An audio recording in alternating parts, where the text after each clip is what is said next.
Welcome to Black Men's Digest TV. I'm J. Anthony Smith, where we sit down and talk to black men about issues that relate to what we're doing in the community. So our guest today is JR Rivera, an author, speaker, as well as an educator. So when we come back from these messages, we're going to talk more in detail about the subject of how to kill procrastination. Welcome to the Good Brother Spotlight. I'm J. Anthony Smith, where we celebrate and honor black men that are doing positive things in the community. Today, our spotlight is on Hanif Johnson. Now, Mr. Johnson, at 27 years of age, is the youngest district court judge in the state of Pennsylvania. Now, his history-making defeat almost didn't come to pass due to his frequent run-ins with the law that at one time had him spending 2 weeks in jail while in college. Now, the judicial appointment is voted on by the local residents.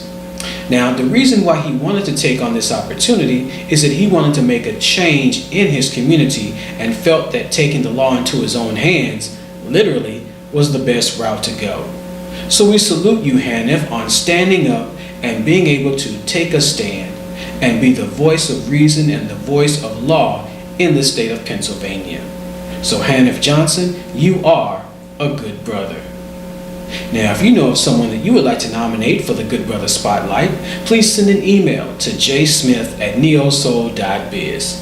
Have a great day. And we're back. So as I mentioned, today we're talking to JR Rivera about this topic of how to kill procrastination. So appreciate you stopping by and talking with us today. My honor, my honor. Appreciate it. So before we get started, let's talk about who is JR Rivera. JR Rivera is first and foremost a God-fearing man that, is just trying to reach his full potential by helping others reach theirs. In fact, teaching is one of my hats. Being also a motivational speaker is another hat. But my most proud hat that I wear is being a father. Awesome, awesome. So as I was looking over your background and everything, I saw that you were BET's 2015 Insta Star. So tell us about how you got into that, how that came into your, in your lap. Oh man, that was kind of funny experience. I actually don't really watch a whole lot of BET, and I was in the other room and I heard the commercial and they were talking about, hey, do you post inspiring things? Hashtag BET Insta Star. You could be the next BET Insta Star. And I'm like, I don't even know what this is, but I'm just gonna use the hashtag and see what happens.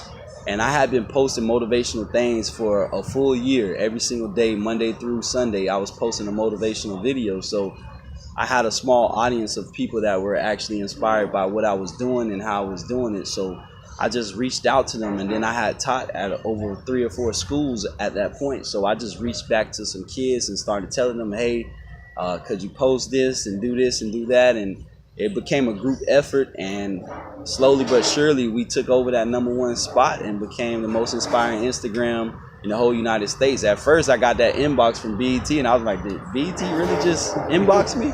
And they were like, you're gonna be in the top 5, do this and that. And it was just a process, and it's just a testament to just perseverance. It's not the water that cuts through the rock, it's the persistence of that water just continuously hitting that rock that cuts through. And that's what I think it was. It wasn't that I was doing anything extraordinary. It was just that I was so consistent that it just had to happen. That breakthrough had to happen. Got you. So what got you into motivational speaking? This is actually my gift. It's my calling. It's not something that I one day woke up and said, hey, this sounds cool, or this is something that I want to do or I'm interested in. It's something that's in my DNA. And, it's been wrapped real tight in there ever since I was a kid. Once I look back over my life, life is easier to understand and rewind than it is in play.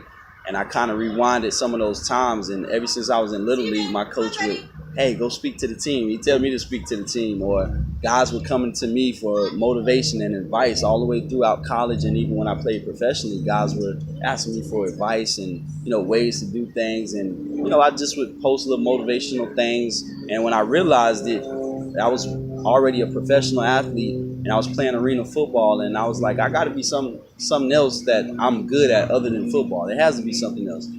And I realized that it was this. And I found out that you could actually get paid to go and speak. And I was like, hey, let's try this out. And I said, if I'm going to do it, I always invest into things full-fledgedly And I invested into myself and my craft by going to meet who I thought was the #1 speaker at the time, which was Dr. Eric Thomas. And I spent about $1,000 to go meet him. And I was like, I can't fail. I need a return on my investment. I went there. It was a home run. We became close, got his phone number, and, we've been in contact since. But it helped me develop myself, as a speaker, and also, just understanding the industry. Gotcha. So as far as, we want to talk about the subject of how to kill procrastination. So let's get right into it. Now, you're an author as well. So tell us about your book, and then we want to talk about, at least one key factor that helps people kill procrastination. All right. So here's the book right here, What's Eating Up My Time. And it's basically trying to help you strategize and understand what is it that's taking away that time that you need allotted to your goals and your dreams. And the one thing that people can do is create a visual. This is an interactive book, and there's an actual chart in the book that breaks down where you're spending your time. Okay, I got this much time. I'm spending 7 or 8 hours of sleep. I'm spending 40 hours working or going to school, whatever it is. And I'm spending this much time with family, because everybody only gets 168 hours each week. I don't care if you're Oprah Winfrey or a bum up under the bridge. You get 168 hours. You can't beg, borrow, or buy anymore. So to kill that procrastination, seeing that visual of where your time is actually going and understanding that there is enough time for you to chase your goals and your dreams. And if you could strategically steal some time from maybe playing a video game, steal some time from that drive. What I do is when I'm driving, I listen to audiobooks. So that is how I'm actually reading while I'm driving. So being able to multitask will help you kill some of that procrastination as well. And really, procrastination is not that important. If something is important, you won't procrastinate. So when people say that they're procrastinating, I always procrastinate with my schoolwork, that's because it's not important to you. Until you have a purpose-driven routine, which is what the book is developed to do, is to help you create a purpose-driven routine. If your purpose is to be the first one in your family to graduate from college, then that's going to make you create a routine, and procrastination will be gone, because your routine would say, hey, I need to get up and spend this much time on this studies so that I can create this opportunity for myself and accomplish that goal and that dream. So always having the dream in sight, I would say, is the biggest thing that would kill that procrastination, and having a visual. You're going to be the first one to graduate from college. Maybe you should get a cap and gown, hang it up in your room so that you can look at that. If you're going to be the first one in your family to own a business, go ahead and buy that business name, that domain online or something, so that you can see it. So that's half the battle. If the eyes cross the ocean before the feet do, if you can see it, then you can go get it. Exactly. That's great. So, kind of recap that, it's basically visualization. Once you take that first step, that kind of starts you on that pathway. But if you never take the first step, you're always going to be dreaming about it or seeing someone else accomplish that goal, and you're just sitting back watching them, and you're getting frustrated because someone else is doing what you should have done a long time ago. So what brought you to the point to where you said, I need to write a book to help people? Exactly the experience that we spoke about before. So here I am, BET, red carpet, getting interviewed by Steve Harvey Show, ETV, all of these big networks. And this was cool. I'm like, oh, this is cool. But always in my mind, I'm thinking, after this, then what? Do I go back to being a regular person, or do I take this momentum and build upon it? And the biggest thing was, I'm like, if I had a book right now, how much of that would it have? How much would this have helped to catapult the sales of the book, for one? For two, would I have been able to reach people and teach them some of the strategies that I use to become successful? And I'm like, man, I'm on all these they had me on like the top 5 radio stations in the United States. And it was cool. Yeah, people started following me on social media or whatever. You get off of the stage and you have like 500 inboxes, and I'm not exaggerating, 500 inboxes, and people have tagged you like 5,000 times, and your following goes from like 6,000 to 20,000 overnight. It's crazy. But at the same time, it doesn't change your bank account. So I said, what is the one thing that I could actually implement right now in where I'm at? So as an educator, I said, this is a hole in the educational system, is kids being taught how to create that purpose-driven routine. So I went to the lab and I started writing. And as I began writing, I started understanding what it was that kids needed. And I would share with them, get feedback. I actually put out a rough copy first, got some feedback, went back, got it re-edited and done a couple things. So this is a product of continuous work. Wow, that's great. Now I've seen some of your videos of you in the classroom. So tell me about, how you fashion your classroom to where seems like you're always giving some great advice in the class. So tell me about that. My classroom and culture is a big thing for me. So being able to merge classroom and culture and being more than just a teacher, because I think a teacher is someone who can just show someone how to do it. Mm-hmm.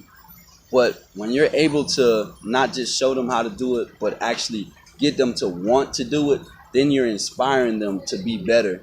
And a lot of times, there'll just be a topic that someone may ask a question that it sparks that in my mind. I've been blessed with this creative mindset. Like I could see a squirrel walking across the road and I'll think, man, you got to want to go chase it even when it's dangerous. You want to go feed your family. He's trying to get some nuts so he can go feed his family. Like those kind of things happen for me. So it could be a math problem. It could be any situation, and it just happens. Mm-hmm. And I just started capturing it on film the last couple of years, but I've been doing this now. This is my 8th year teaching. So I've been doing this since early on. It's just a gift that I have, and I just try and capture some of those moments and share it with other people. Gotcha. So at the end, what do you want your legacy to be? My legacy would have to be one where others are inspired enough to want to feed their whole family. Like people go from being, I just want to make sure that I'm good, to I want to make sure my whole family's good. And that's what I want for myself. I want my children's grandchildren to be good from what I'm doing. I want them to be able to eat off of my decisions today. If I wrote a book, I want this book to still be making money for my kids, grandkids. And that's what I want my legacy to be, that I was a person that didn't just settle for my situations and circumstances and say, because I'm black, I grew up with a single mother and, my father went to prison and, this happened or that happened, that made excuses. I want to be someone that said, regardless of my situation, I can outwork it.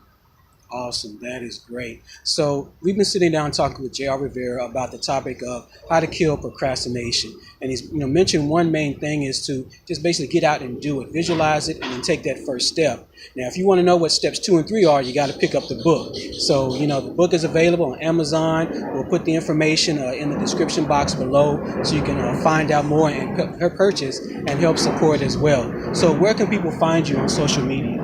On social media, it's real simple. It's _JR Rivera. So it's just my name, and that's on Twitter, that's on Facebook. Just reach out, man. I love to connect and try and help you along your path. And like you said, there's a tool out there. Use it. Don't just let the tool sit around. Make use of it. Awesome. Well, again, we appreciate you for your time and Thanks talking with our audience, and we look forward to more great things in the future from you. So this has been, Black Men's Digest TV, J. Anthony Smith. We look forward to talking with you again next week.